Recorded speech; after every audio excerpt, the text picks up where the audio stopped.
ខ្ញុំប្រាហើយពិតជាល្អមែនចាពុកម៉ែបងប្អូន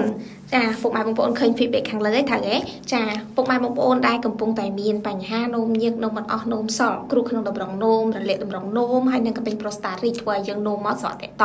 ចានោមហើយឈឺនោមទៀតនោមហើយឈឺចុកខួននៅលើថ្ងាសឈឺចង្កេះរួចឆ្អឹងខ្នងចាហើយអ្វីដែលគួរឲ្យប្រុងប្រយ័ត្នចំពោះជំងឺតម្រងនោមគឺនោមមកពពុះហើយនឹងក្លិនស្បែកស្ងួតរមាស់លាត់ហើយល្វើយអត់ឃ្លានអាហារ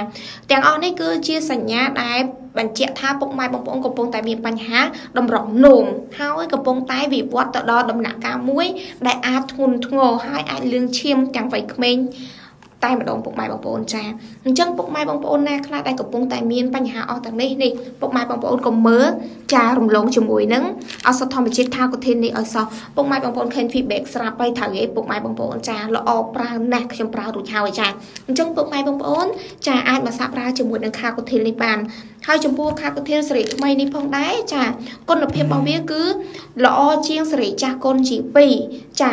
មានន័យថាពុកម៉ែបងប្អូនហូបអាសេរីចាស់នេះ2កំប៉ុងបានស្មើនឹងអាសេរីថ្មីនេះ1កំប៉ុងចាមកពុកម៉ែបងប្អូនប្រសិនបើពុកម៉ែបងប្អូនមានចង្អុលបន្ថែមពុកម៉ែបងប្អូនឆាតចូលក្នុង page ដើម្បីប្រឹក្សាជាមួយនឹងអ្នកគ្រូបន្ថែម